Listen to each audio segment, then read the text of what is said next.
Welcome back to Earth Station Trek, a show where we trek from the early days on NBC to the future on Paramount Plus and everywhere in between. I'm Charles Kelso, and it's my privilege to introduce the Earth Station Trek crew: Keith Johnson, Hello, everybody. Veronica Dashel, Hello. and we're joined by a special guest this week from Potemkin Pictures and Orion Press, Randy Landers. Good evening, guys. Yeah, welcome to the show, Randy. Hey, Randy. Thank you. Nice to be had here. Yeah, we've been friends for a long time. We have. You and I met originally as screen names on Trek BBS That is 20 correct. years ago.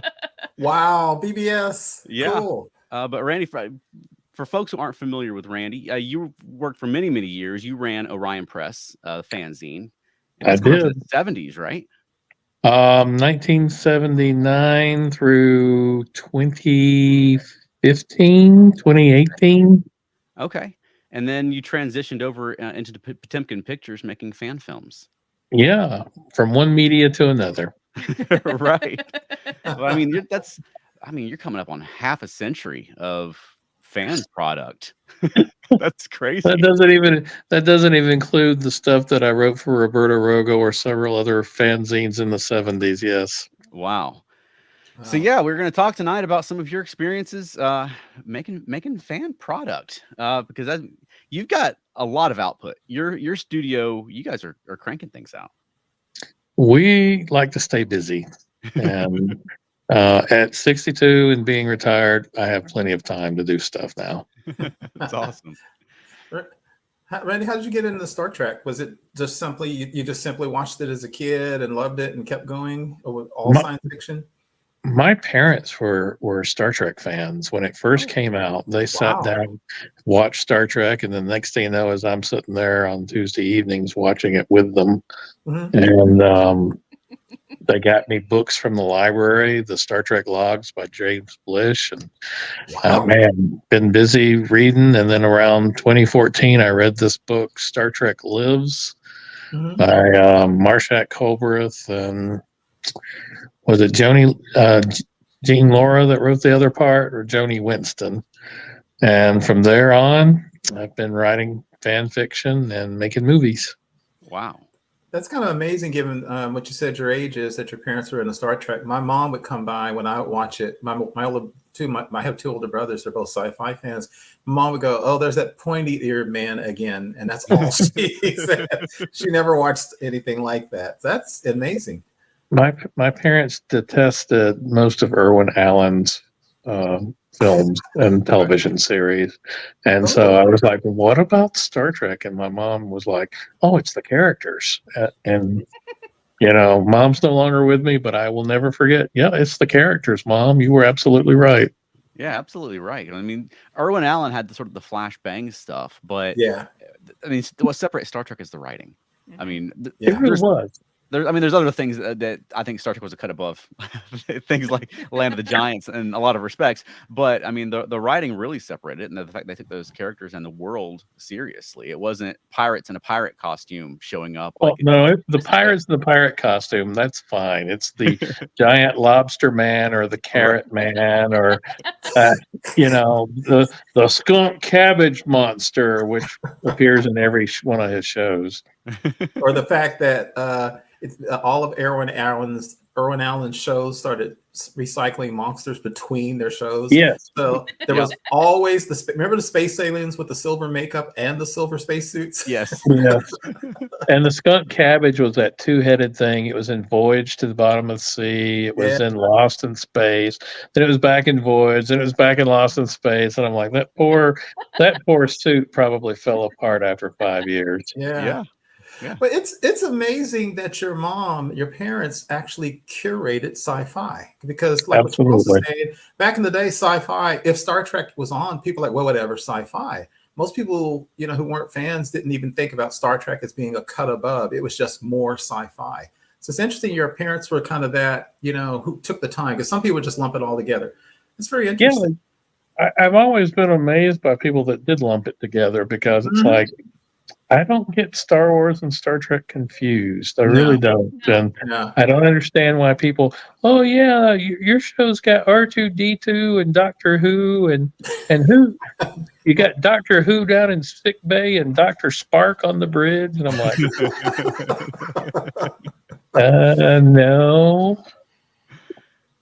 So, how did you go from just being a fan to getting into writing fan fiction? I don't know. I really read Star Trek Lives, that nonfiction book, and there's a whole section on fan fiction in the book, and people that wrote it. And I wrote a story and sent it to Roberta Rogo over at Grupp or Grip.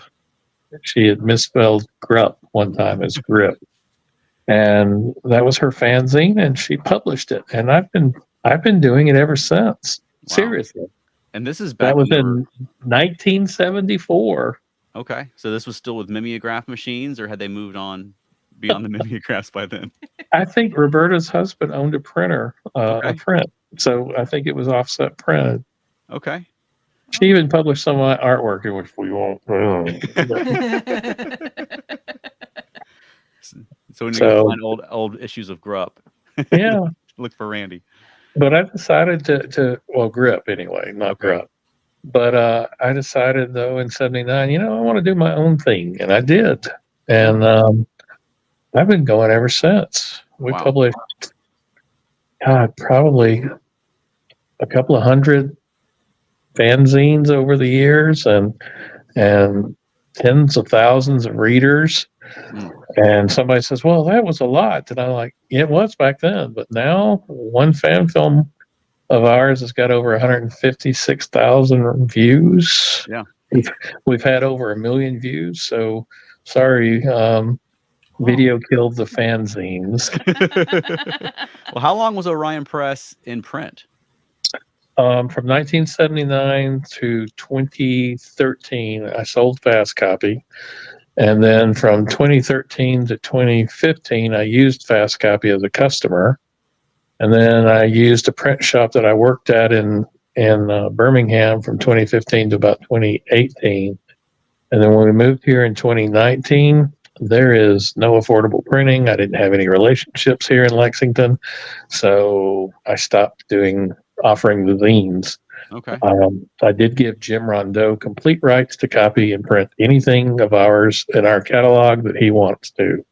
So you can always write to Jim Rondeau. He still may be at 1853 Fallbrook Avenue. Was that San Jose, perhaps? But Jim has the complete catalog at his disposal. Somebody says, "Oh, what if he steals it?" I'm like, "I gave it to him." Come on. I like to keep them in print. And we have a website too, but it's only the classic Star Trek stuff. One of these people that got really mad at the what was Voyager's last episode called? Endgame? Was it Endgame? And I'm like, "I'm done. Thanks so much." And that was it. Hey, every last episode of every series is pretty much named Endgame. So, but you every last episode pretty much sucks too. So I mean, you got your most popular character here. His name's Trip. Let's kill him. Oh yeah. And let's bring in Riker and Troy, and it was all in the holodeck. No, God, no. No. We need to talk about series finales that we did or didn't like, because there's a whole thing that you just mentioned. That's a good conversation. But you did that for basically 40 years. And if you think about it, there's all kinds of fanzines, magazines, like in the video game industry and especially science fiction industry, that didn't last that long. I remember, I was around, I guess you were too, Randy, when the console war started. I remember the first Atari, the first Commodore. I was there for the Sega, Nintendo stuff. And there was a billion video game magazines, most of which are now gone. And you did that for 40 years. That's a lot. It was. And, the funny thing is you mentioned those. When you said console wars, I thought you were going to talk about VHS versus Betamax. I was there too. But I remember that, yes. That's how old I was. Yeah, I remember that. Those things remind you that the best product almost never wins adoption. Truth. No, in fact, it's the best marketing that wins every time. Yes.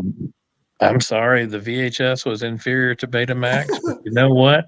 they gave it to every Tom, Dick, and Harry that just, oh, here's 5,000. You now have a license to produce VHS.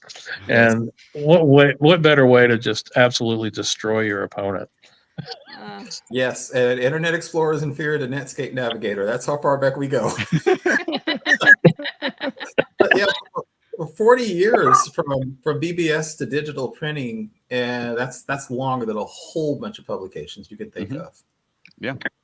I never did. I did 2 or 3 offset printing.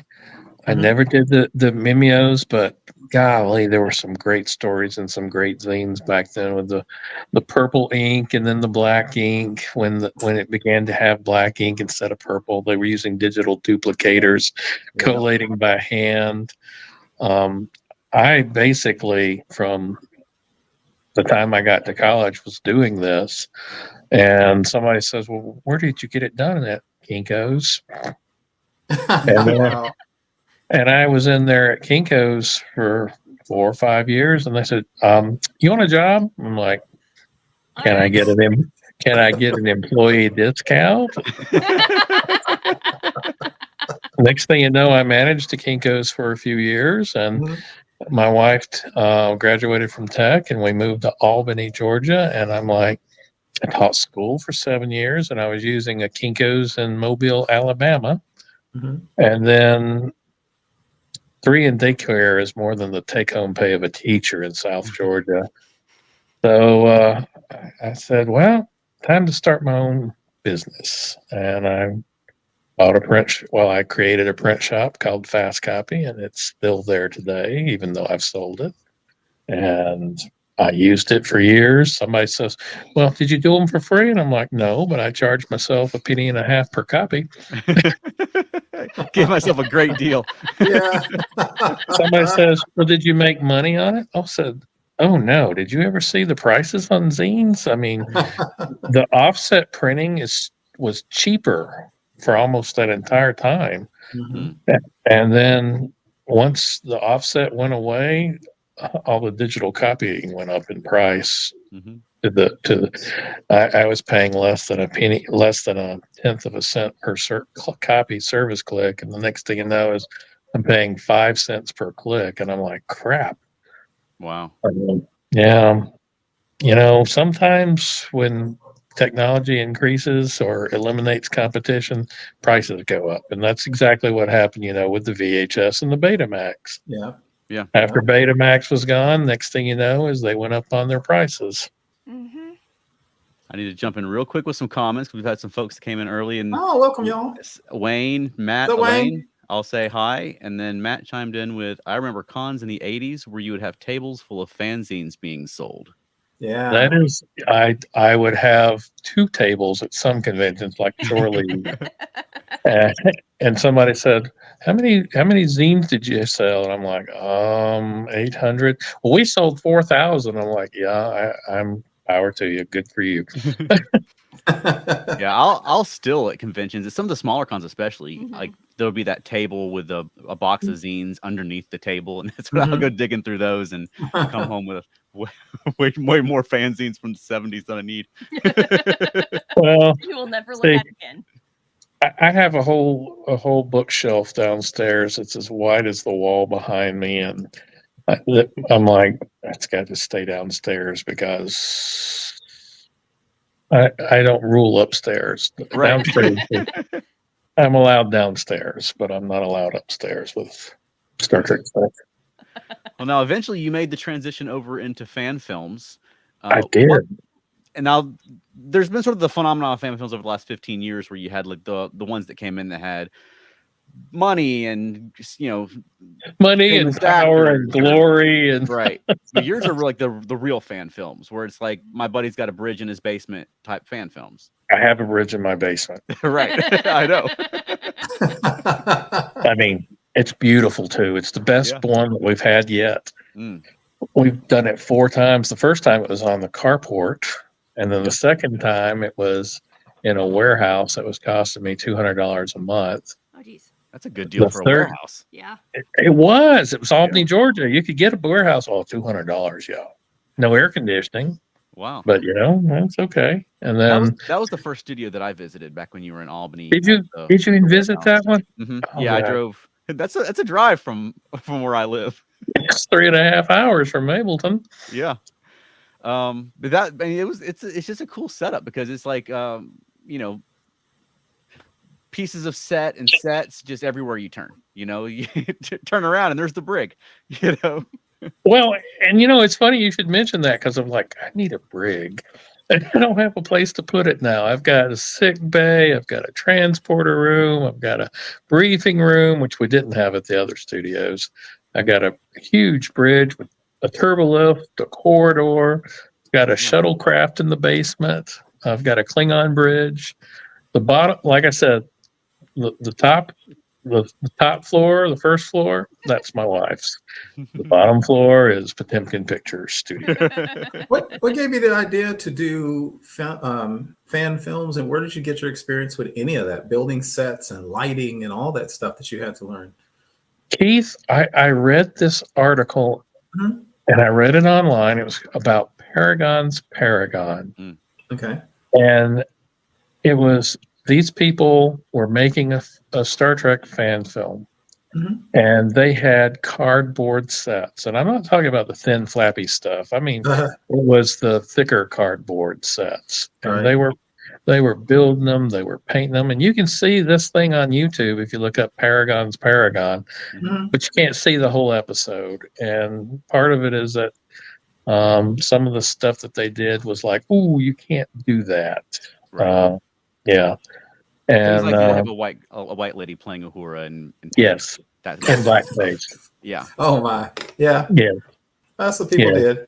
Yep. It is. It's what people did back in the 70s, and it's not right by any stretch of the imagination any more than it is for Warren Oland or whatever, by everybody, Warner Oland playing Charlie Chan. That was wrong too.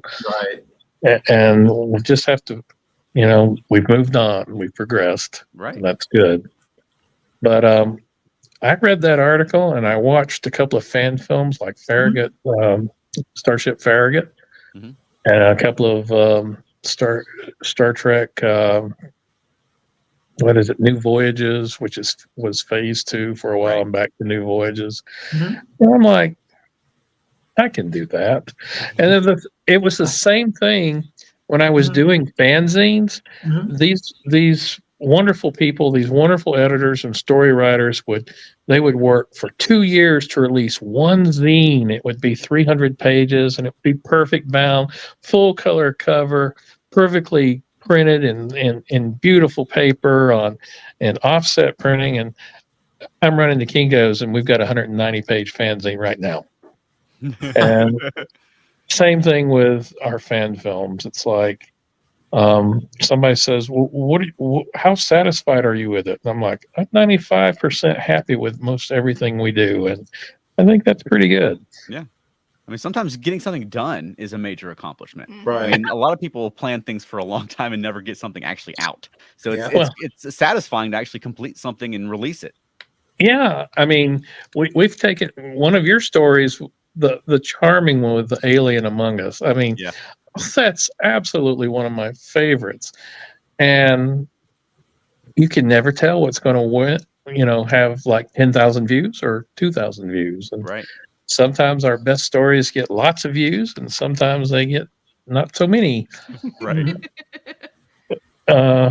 Yeah. Yeah. And you offer a lot of opportunities for folks. Like I had the chance to write for you and help as story editor for a while. And Veronica and I both acted in films. A lot of young actors. We miss y'all. We miss you being in Birmingham. Lexington's only 5 hours away from Mableton. Think about it. Yeah. Come on up, Keith. Come on up. There's not a time change, so we don't get there earlier. Oh no, the time change was in Birmingham. That took a while. The Birmingham group is coming up here from time to time, twice a year, and they're like, "Oh, what is this time change?" And then they get back, "Oh, we're good." Yeah, we always had to plan. It was an hour there and 3 hours back. Yes. Exactly. Absolutely true. Well, they're taking 3 hours to get here, and 1 hour to get back. So it's the same thing, just better for you, I guess. So you became basically self-taught? You were self-taught then and all that? Yes.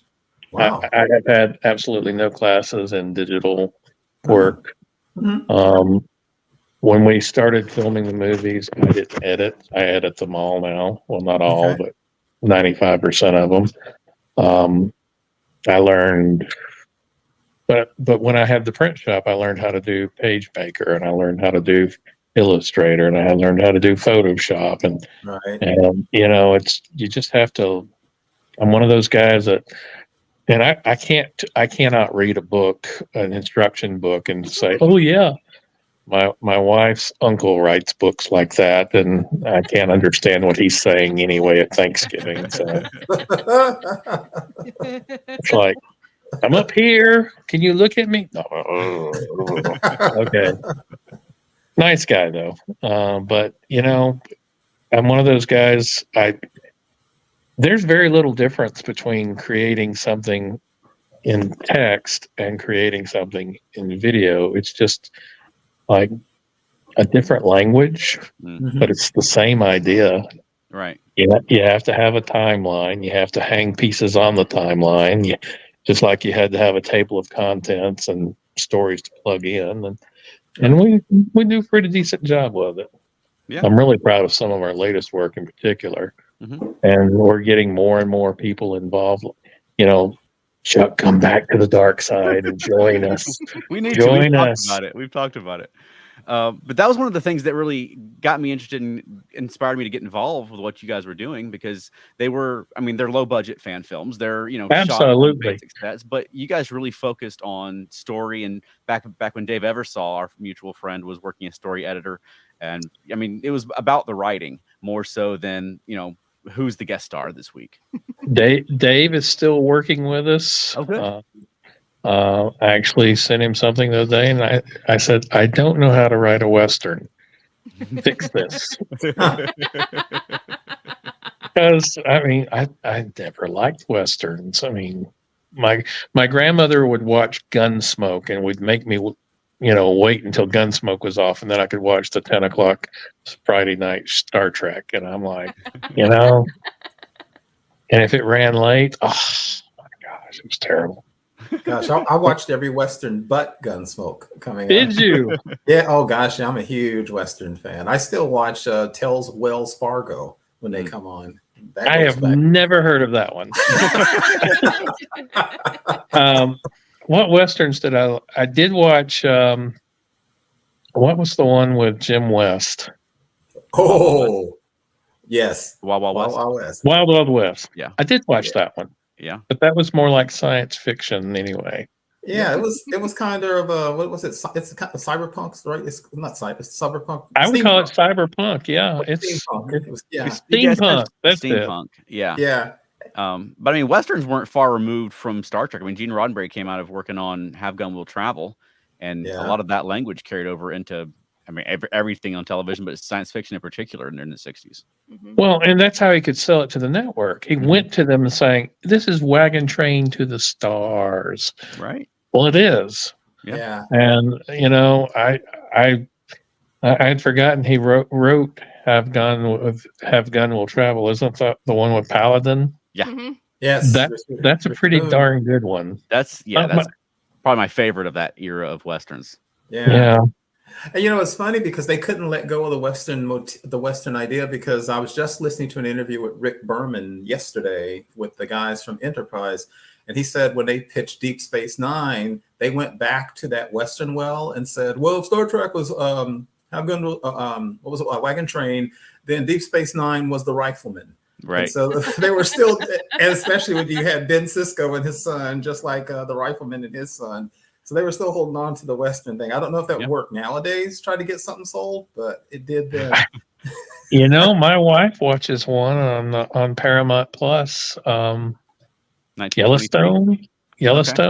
Yeah. Yeah. She watched the 1923. She watched the 1842 or whatever that was. Right.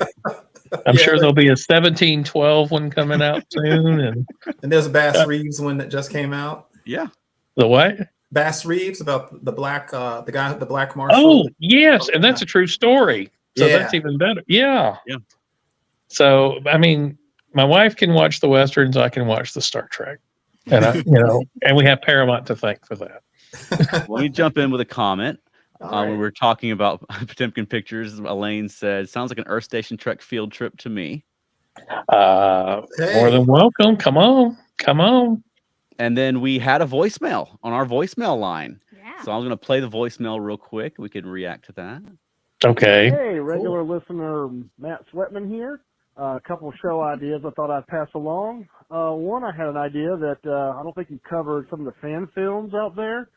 Maybe some recommendations on which ones are good, some particular episodes, highlights, and their effects on fandom and canon.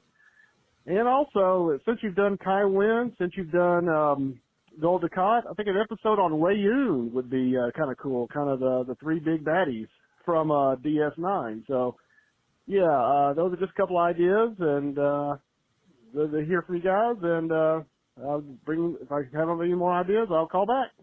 Bye. Well, thank you for that, Matt. Yeah, and Matt called in. We Hey, hadn't even regular announced that Randy listener was going to. Matt Sweatman here. A Matt's couple of playing show again. ideas. Go away, Matt. It was so good we had to play it twice. That's right.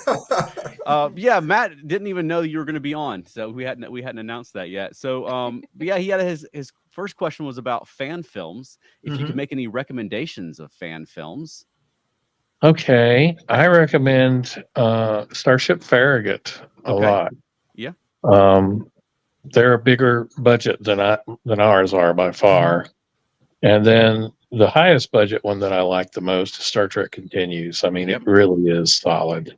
Yeah. I don't always agree with their wrapping it all up with a neat little bow at the end, but every once in a while they'll surprise me. I've, as far as other fan films, I produce one per month roughly. And so I don't have a lot of time to watch them. Right. But I do occasionally sit down with the Star Trek Reviewed website, and they have a list every month that they post, and I just start clicking and watching. And one of the things that I only focus on, I'll tell you who does a really good one. I don't do TNG or the modern era stuff. I'm still mad about Endgame. So, but I will watch Nick Cook's Starship Intrepid series every single time. Excellent acting, excellent writing. And Chuck, that's what the thing that Charles, sorry. It's what the thing was always about was with us, it's the characters and the writing. Well, that's true with Nick Cook's series too. Yeah, and Nick Cook's based out of Scotland, and yeah, he does fantastic work. He does. Randy, you made a comment that I was just about to ask you a question. You made an interesting comment. I was going to ask you when we were talking about the fan films for what Matt Sweatman called it and Charles said. What do fan films give you, or you think give people that the new series don't, or will, or how do they either supplement them or replace them for some people, as opposed to things like Picard, Lower Decks, Discovery, New Trek, as they call it? Okay, I don't even call that New Trek. I call that modern Trek. The New Trek was the J.J. Abrams stuff. And Charles will know you've opened the can of worms with that question. I'm not a fan of the J.J. movie, so you go say whatever you need to. I am, except for Into Darkness. I love the first one. I love Star Trek Beyond, but Into Darkness, I'm like, you didn't need to lie to the fans. And it's the same problem I had with Nemesis. Oh, you didn't need to lie to the fans about who this guy is. Come on, we're not stupid. Right. But, I love Star Trek, the original series. I really like the animated series. I really like Star Trek: The Next Generation. I almost love Deep Space Nine. Voyager was hit or miss with me. Sometimes it would be really good, and sometimes I'm like, really? No. No. That describes Voyager. Yeah, and then Enterprise just pissed me off all the time. But it has some surprise, like North Star, one of my favorite Star Treks. One of Me my, too. and it's a Western. Western, yes. Maybe you do like westerns and you don't know it. Oh, it's like, oh no. But and I'm working on don't laugh, I'm working on a Western Star Trek right now. Hey, nothing wrong with that. And that's why I was reaching out to Dave Eversole. I told him earlier this evening, I don't even like Westerns, but I want to do this Western. And he's like, okay. That's good. That's one thing that Star Trek always did was, explore different genres. Yeah. And we're constantly exploring different places. I mean, Mhm. I go by a place and I'm like, ooh, there's a good place to film at. And find out how I can make that happen. Right. But the JJ Trek, like I said, hit or miss. First season Star Trek Picard, loved it. Everyone else I know that really hated it. I'm like, I liked it. Sorry. And then the second season I didn't care for. Mm-mm. The third season was Star Trek The Next Generation on steroids. Absolutely. And Absolutely. so I liked it. Didn't love all of it. I liked it though. Could have done with a little less fan service, but that's just me. Okay. Aside from the original series, I love Strange New Worlds. And I really, really, I've watched several episodes a dozen times, and I can only say that about the original series. Yeah. That's awesome. So, yeah. And then Lower Decks. I love the Lower Decks. Yeah. And somebody says, what did it for the Lower Decks? Spoiler alert. They're in the space station looking at this guy's personal treasure ship.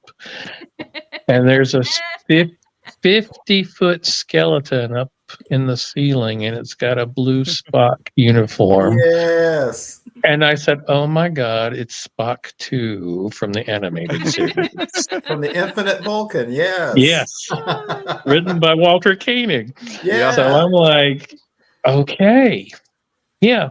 So that's my status of all things Trek. Our other co-host couldn't be here tonight, but he had asked me before you came on, does he pronounce it Orion Press or Orion Press? Orion. He's a big enough animated series fan. He probably wouldn't mind. It's just like I watched, if you really want a bad one, it's, what is it? It's the Gamesters of Triskelion. They come and take Uhura away. And Shatner is sitting there going, what happened? What have you done? What have you done with Lieutenant Uhura? Yes. You couldn't get a second take or something? Right. He's also famous being Canadian for the sabotage. Sabotage. Sabotage. It sneaks Sabotage. out sometimes. Yeah. Vic Mignogna of Star Trek Continues he does a perfect Kirk. Really does. But I'm also glad to say that Strange New Worlds doesn't try to do Kirk or do Shatner doing Kirk, I should say. Yeah. And I think that's a benefit for them too. It's a wise choice. Really was. Yeah, it's very easy to fall into parody. Yeah. It really is.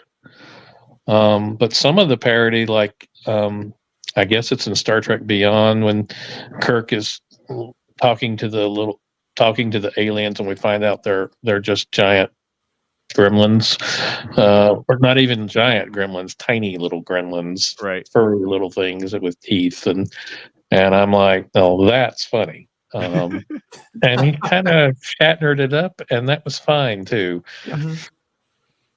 Now, what is your favorite one, Keith? It's tough, but at the top, it battles between the original series and Deep Space Nine. I love them both. I grew up watching the original series. We were talking about something about this the other couple months ago, and I was telling someone that since I started watching Trek when I was about 7, and I have never gone a single week since then where I haven't watched at least one episode of Trek every week. So I love the original series. And I love Deep Space Nine because of, like you guys were saying, it's the writing and the characters, and it's frankly transgressive in a lot of ways compared to what Gene would have allowed had he been alive. Oh yeah, and I love it for that reason.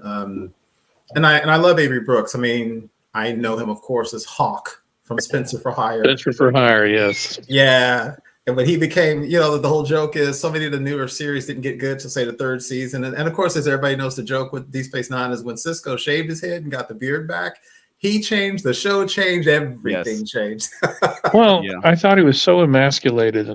Hang on, somebody wanted outside, begged to go outside, and now is sitting there out on the porch begging. I know nothing about that now. Oh yeah, you do. I've seen that. I've seen that fluffy little. There we go. Sorry, but they emasculated Avery Brooks for the first season, and I was just so disappointed. Mm-hmm. And I had written a short story, a couple of short stories with Sulu as the first officer of the Starship Cooper, a little science ship, and his captain was. I had envisioned Avery Brooks as Hawk. But not as Hawk, as the captain. And I'm like, look, it's not that hard to write for Avery Brooks. Yeah. Yeah. And Deep Space Nine during the first season couldn't write for him, just could not. So I was so glad that they stretched it and worked it out. And again, I didn't like the finale, but that's God, it's not just, it's all of them, isn't it? I don't know. All Good Things is a pretty good finale. That's funny. Yeah, I like All Good Things. It's funny. I don't love All Good Things like everybody else does. I like it. I like what we left behind better, or leave behind better. But you're right. And I was just reading something about Deep Space Nine again, and they repeated the thing that the network was terrified that fans would not be able to separate Hawk from Cisco. And it's just, it was insane. So he got the, he got the beard first. It was weird. So he had the beard, but he had hair. And then when he shaved the hair, and I've watched it, and I don't know if this is intentional. I swear his walk even comes back. It does. His walk, it changes. It does. Yeah. And I mean, Avery is just absolutely a lovely person. I mean, I don't know if you saw Shatner interviewing them. They were just two mellow guys chilling out and having a good time. And Avery was playing the piano, and I'm like, that's what they were thinking that they wanted Cisco to be. And I'm like, no, that didn't work. But when he got his mojo back, then we were talking some serious Deep Space Nine. There are some episodes. I love Little Green Men. I just love it. Yes. Yes. Oh, and The Visitor. To this day, that's one of the most wrenching episodes of Star Trek ever. Absolutely. Yeah, so, it definitely is. Well, we had a couple of comments come in. Elaine said that they'll be watching the last episode of Star Trek Continues tonight. Matt and Elaine have been watching through Star Trek Continues, and shout out to Matt and Elaine Watch TV on Facebook. And then Matt chimed in with, the original series is the best comfort food television out there. I can have it on while doing work or watch bits and pieces of an episode when channel surfing. Deep Space Nine, I can't really watch that way. We're the opposite. Yeah. DS9 is our go-to, like, put on when it's time for bed show, just because it's a very comfortable show. It's comforting, and it's not like, oh, this is so boring, it puts you to sleep. It's, oh, I'm familiar with this. This is comfortable. My brain doesn't have to function, so then it will slowly. Yeah, but it engages you enough that you're not thinking about what you're doing tomorrow and that sort of thing. But not so much that you have to sit up and watch it, because we've seen it 100 times. Well, see, it's funny you should mention that. My Star Trek movie is to go to sleep to is Star Trek: The Final Frontier. Okay. Yeah, that puts you to sleep. No, it's not even that. There was a Star Trek fan writer in that. I think we lost him. Yep. Randy went to an ion storm, so hopefully he'll jump back. Real quick. It's funny. I was going to say, we've talked about this several times. I am really, really, really unusual in that I do not watch Star Trek casually in the background. I can't. It's no track at all. Not a single series. When I watch it, I sit down and watch it. I can't have it. I can't go to sleep to it. I mean, if it's on like regular, like if back in the day when you used to be able to get it on Comet TV or whatever, Spike TV, when you had it, I might have it on the background. But when I put on Star Trek, I still sit down and watch it. It's hey, there you go. You're back. Charles said you had an ion storm hit you. You should have come back with a goatee. Yeah, that was one of those, crap, my phone hit the wrong button. Yep. But what was I saying? Star Trek V works for me as a nighttime thing. Rael Rowe wrote these wonderful series of like Kirk and McCoy teaching Spock how to swim. Kirk and McCoy go camping with Spock. This is this is a movie length version of several stories put together. Yeah. And so that's why it's just very, you like comfort food. I mean, that's just a bowl of tomato soup with a grilled cheese sandwich there. I mean, is it the best Star Trek? Oh God, no. No.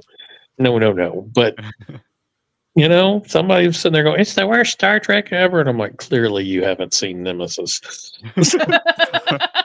And the children shall lead. Yeah. They always blamed, what was the one they always said? It was the Spectre of the Gun. And I'm like, oh my God, it's a Western, is it? We have a theme. You know, Spectre of the Gun, I don't love, but it is actually an extremely popular episode of the original series. You find a lot of people who love that. I don't care for it, but a lot of people love it. The Empath is another one I don't care for, but that is actually pretty beloved. I love the Empath a lot. I love Empath. Somebody says this third season is terrible, and I'm like, oh no, I love the Empath, the Tholian Web. The one with the Paradise Syndrome with oh my God, that breaks my heart every time. Yeah. And then I watch something like And the Children Shall Lead, and I'm like, ooh, what did y'all do? Oh, not wise. Okay, I'm going to steer us back towards fan films. Okay. Because you play a security chief in the Star Trek Marie Curie. Yes, and that was what I was going to bring up because we had a Michael Burnham before there was a Michael Burnham. Did. Yes, that captain, she had the Michael Burnham hair. She had the Michael Burnham attitude before there was a Michael Burnham. So I 100% think that Star Trek Discovery ripped off the character. You think Bryan Singer was watching Potemkin Pictures and was like, "Oh, they're onto something there." Yep. Yeah, but was your captain another unknown member of the Sarek family? No. Another hiding in the closet Sarek family member. She was Spock's cousin. Man, Sarek gets around. God damn, that man's got some serious powers of persuasion. Apparently, there was a fan film, Star Trek Renegades, that had the captain on that show was a descendant of Khan. And I remember when it came out, and I was like, "That's pretty cheesy. That you wouldn't do that on Star Trek." Enter on. And you know, that's one of my favorite characters from Strange New World. Lovely and wonderful, and then when you meet her or see her behind the scenes, you're like, oh, that's not you at all whatsoever. Yeah, she's so different from her on-screen character. Really, she's just so She's more like her princess character that she played in that fairy tale one. That's more like how she actually is. And you know, see, that's kind of what I really like about Strange New Worlds is that the people that are playing the roles are not playing them to type. The young woman, Ramirez, who's at the helm, her husband passed away tragically. Yeah. While they were, and I'm like, oh my God, it broke my heart for the actress. Melissa Navia.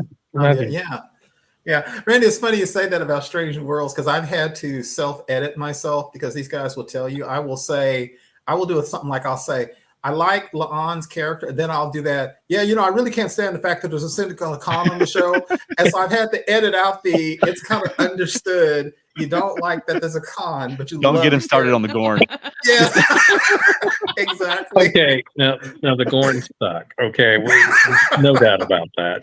Yeah, we've been watching Alien, and we've decided we're going to rip Alien off. Okay, right. But I'm Randy, surprised, James. Go ahead. Though. I do, and I use the classic series Gorn. Yes. I got to write a Gorn episode for you one time. Yeah, you did. Yeah, the crystal eyes, in fact, and it was kind of interesting. They added a space bear to it. Yeah, yes. I had my little Harlan Ellison moment watching it. They're ruining my script. I think it came out short compared to what he wanted it to be, and I think he padded it out with Space Bear. Yeah, and I figure anyone who likes that episode, they'll say the bear is the best part, and I'll just forever. Space bear, an actual bear. Yeah. There was a. It was the one of actual. scenes, someone goes bear, and all of a sudden there's a bear attacking them. Well, to be honest though, Chuck, I think he's mad at me because I'm not going to let just a bear attack. I made it blue. Right. It's a giant blue space bear. So if anyone watches the episode Crystal Eyes of Potemkin, It's wonderful. It really is. But just know that there was originally no bear. No bear. When I submit it for the awards, it'll be the bearless script. We did submit it for an award too. I mean, we were asked to by one of the actors, and I went ahead and submitted it. Oh, great. It did not get past nominations, but that's okay. You know, whenever somebody comes to me, I want my film submitted. Okay. And they're like, can I have a copy? And I'm like, here you go. And then they send it off and they do their thing. And we aren't big into the awards. We're big into how many people viewed the episode. And somebody says, well, this episode of Star Trek Continues has 1.6 million views. And I'm like, good. It's a really good episode. Yeah. It's not a competition. It's not. I'm like, well, what is your latest film? I had a 20,000 one earlier this year, 25, something like that. Well, see, that's nothing. I'm like, it's 25,000. Yeah. I mean, there was a time when if someone said 25,000 people watched your movie, you'd be thrilled. Absolutely. I'm sitting there thinking to the days of Roger Corman. He's like, we had 5 theaters that had 200 people. Yeah. Well, I got him beat. And speaking of awards, you guys just won, correct me if I get this wrong, is it the Trek Zone's Best Studio Award? Yeah, well, this year it was Best Production House. Okay. We won Best Studio last year, but you got to understand, we have a studio, and I really should have filmed this down there, but I told Chuck I just needed to be comfortable tonight. That's fine. And but we have a bridge. It lights up. There are blinking lights, and we can add sound, and it's science fiction. I mean, blinking lights equals science fiction. And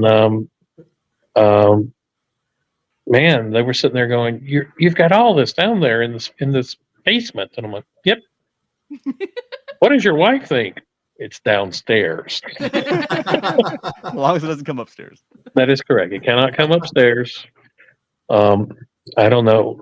Veronica actually knows that there is an exception to that. Remember when we had the green screen in the living room at the house in Pelham? Oh my gosh. Yes. Yeah. I hung a green screen all around our living room, and we left it up for months. It was used. It was used for months. But, eventually we were now to do a green screen, we hang it outside the garage. I hung a giant 24-foot curtain rod. We attach the green screen to it, and it's in the shade most of the time. And if it's in the sunny, we do the sunny scene. Yeah. Now, do you do any characters from the franchises, or are you even allowed to do that nowadays? Because there was a time when the powers that be didn't look at this stuff, but then they started looking at all this stuff. So do you do any characters that come from all the other series, or are you just adjacent to them? A Vulcan ambassador may have appeared in a Potemkin, and it was actually his father. He says, "Thank God it's not his father." And everyone's like, "Oh, that's yeah." Okay, gotcha. And then if somebody came to me and said, "This is so and so," and I'm like, "Did we use the name? Are there only 2 Vulcans in the galaxy?" No. So plausible deniability. Yeah, and I mean, if there's any fans out there watching this that would like to get involved, I mean, I mean, Do. try because I Do. remember the first script I ever wrote that people recited or acted out loud was The Monsters Are With Us, and I got to go out there and spend. I mean, it was like a 13-hour filming day, but it was so much fun to see people in Starfleet uniforms performing your dialogue, or I would jump in little scenes and be the security chief that gets punched, or one time I was the Klingon that got zapped and went, "Aye!" Yeah. Veronica was Dr. Goodkind, which Yep. Dr. Goodkind. And then later, what was your character's name on Marie Curie? Sam Jackson. Sam Jackson. Sam Jackson. That's right. Yeah, because I was Samantha Jackson. Okay, Samantha right. from Stargate and Dr. Jackson from Stargate. Yep. People called her Jack, which is awesome. Yes. She's in a towel in one scene. Yes. Yeah. And a space towel. Well, it was a And robe. It was like a space robe. We Space robe. Okay. designed a space robe. Yes. It's just fun. It's just, if you've ever had that ambition, it's amazing to go do it, and then to see yourself in a Star Trek. It's just fun. Well, see, I'm holding a cell phone right now and doing all this. If you have a cell phone, you can make a movie. I promise you. Somebody says, "Well, I don't have a budget." You can find shirts. Yeah. I mean, for heaven's sake, I will show something. I have a package that came from Amazon. I remember the shirt that I wore in the first fan film I had. It was just a turtleneck blue shirt. Yeah. And you have like little badges that you'll clip onto them. See, it's isn't it pretty? Yeah. See, It's nice and gold. and you can see the name brand. I have gold, pretty blue. Classic blue. Yeah, I mean, we have classic, wonderful colors. Somebody says, well, "What's red?" I'm like, "Oh, you don't want to wear red. What? Why not?" That's the cadets shirts. Our security wear black. Our medical officer wears green. Trying to remember if and red is like Savick too. We're like command trainees. And we have one woman. We actually have a woman who's doing that right now on Demos. She's a command trainee on Demos. And she's our age. So that's awesome. Yeah. But you can do this. I promise anyone can do a movie. Anyone. And having watched it, go ahead. I'm sorry, what's the genesis of most of your ideas? Do you sometimes look at this and say, I wish they had covered this like in the original series, or I'd like to revisit this planet or this creature? Where do you get most of the ideas that you do for your work? Well, Chuck, yours was you wanted to tell a Gorn and you gave them a particular weakness that I thought was really cool. Well, they couldn't see red. Yeah, because because they're lizards. Yeah. Yeah. Ah, okay. Yeah, and that one came about. You had some specific things. I think at that time you were planning to film at Stone Mountain, and you wanted to use the Gorn suit, and so that I originally built that story around that. But with The Monsters Are With Us, my sort of challenged myself to write like a Twilight Zone type story that could be a stage play, where there's no aliens, there's no special effects. It's all just the characters, and do a science fiction story on the standing sets. And so that was what I was going for with The Monsters Are With Us, which is still on YouTube as far as I know. All of our episodes from Potemkin are all on YouTube. Yeah. Go by and visit them. No, go to YouTube and it's Potemkin 1711. But it's really, we've got 111 films now, Chuck. Wow. Yeah. Fantastic. And they're of varying lengths. They're not all. It's not. Oh God, not talking about 111 features. You know. Somebody told me, wait a second, the opening and closing credits on this one are longer than the actual episode. And I'm like, Yep. Well, the story, and you're not trying to fit a time slot. The story is just as long as it needs to be, and then it's done. Yep. And it was a Twilight Zone. Keith, getting back to your question, it was I said, this would be, what if they beamed down and this happened? Okay. And it's 3 minutes long. Yeah. And it's Twilight Zone-ish. So a lot of times I like the monster of the week approach, especially if it's like a Horta. See, I grew up watching The Outer Limits, and the monsters were usually bad guys. Yes. Every once in a while, you'd have a good guy episode, and I'm like, oh yeah, I like that one. Mm-hmm. And the Horda is literally one of those things. In fact, the Horda was in one of them. She was a monster on in an episode of the Twilight Zone or Outer Limits. Yeah, she's a monster in that episode. It's a super virus, if I remember right. Yeah, like a giant like virus. Yeah, I think Janusz Prochazka already had that costume and brought it in and sort of auditioned with it, and it became the Horda. And that's the same Janos who put on a white gorilla suit and became the Mugatu. That's right. Yeah. And I'm just wonder if somebody was thinking of redoing Mighty Joe Young at some point, or maybe some other movie. Right. But this episode, the Western, I'm like, I have this scene in my head. I already wrote it down. I sent it off to Dave Eversole, and I said, help me. I don't know a damn thing about Westerns. And he's like, well, okay.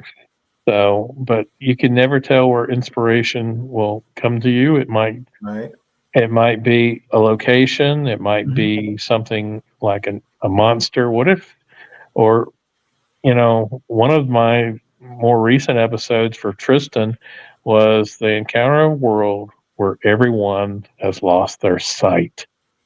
And yes, I stole it from The Day of the Triffids. Oh yeah, classic movie. But nobody remembers it. I mean, you don't remember it. How classic is it? Yeah. Well, it's a classic movie to me, but Yeah, same here. So I always look for something like, have we seen this? Have we done this? Can we add a new twist to this? And we had a episode we just filmed recently, and it was a 12.5-hour shoot. Wow. In the basement, and everyone was like, it's 28 pages. We'll never, oh my God, we're finished an hour early. And I said, yeah. And they're like, how did you do that? And I'm like, we didn't shoot it in order. I shot it all completely. This scene, this thing, cut. Move, boom, boom, boom. This thing, this. And they're like, but I don't like that because we did the ending like first. I'm like, yep, we did the ending first. That's how it works. That's how TV works. Yes. That's exactly how TV works now. Yes.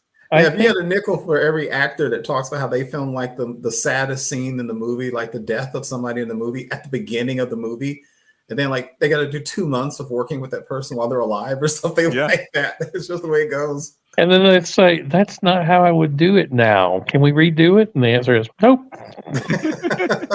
Right. Well, Randy, thank you very much for joining us. This has been a lot of fun. I've been wanting to get you on for a long time, and I had the opportunity, so I thought it'd be great. I am delighted, Keith. It was a pleasure meeting you, sir. You too. And Chuck, we have more questions. You got to come back. I will be glad to come back. I always hate how I look. I hate how I sound, and I never know what to say. Sounds like an actor. Aside from that, it went fine. I don't know if you heard the dog going, oh, oh, oh. I'm like, I guess they want out. Well, tell people again where they can find Potemkin Pictures on the social medias and on YouTube and so forth. The main thing to find is we're on Facebook. If you just type in Potemkin Pictures, POTEMKINPICTURES, and you'll find us on Facebook. You'll find us on YouTube, and I recommend just going to YouTube and starting to watch. Somebody says, well, I want to watch it from the beginning. Don't, for God's sake, don't. No. And there's so many different series. So There are 10 now? 12? Wow. So we're And constantly. also, with the holidays coming up, and with new Trek, for those who want the newer Trek, for those who watch that, we don't have any new Star Trek. It's a perfect time to watch, because actually I'm going to watch, because we were just sitting here going, well, there's stuff what do you look at? And I've seen everything Star Trek several times. This is new to me. Yeah. And we just had a post a couple of months, 1 month ago, that was, you want some horror in your Star Trek for Halloween? We give 5 episodes because We had 5 heart. I think yours is in there, Chuck. Hey,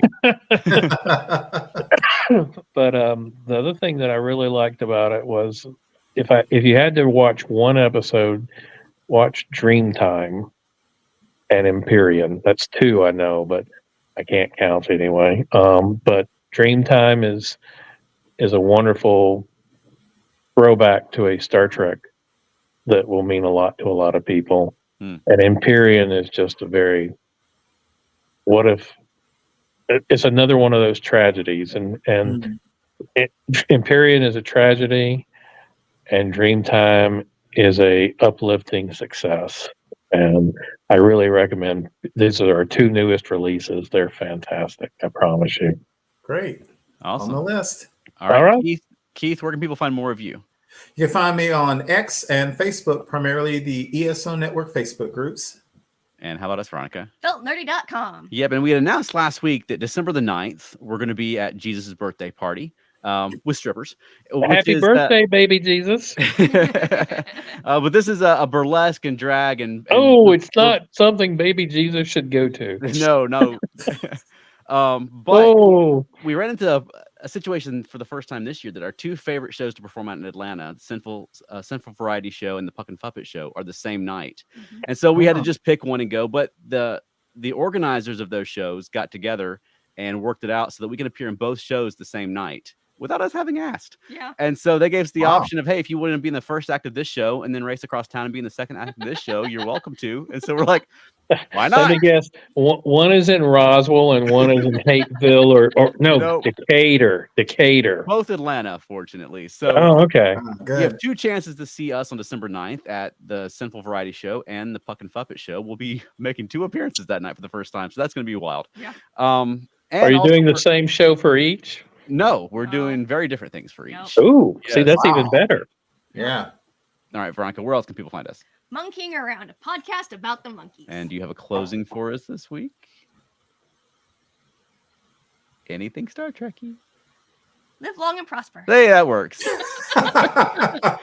We won't have a show next week, folks. We're taking off for Thanksgiving week, and then we'll be back the following week. So join us on 2 Thursdays from now at 8 p.m. Eastern. We'll be going live on YouTube, Facebook, and your favorite podcast platform.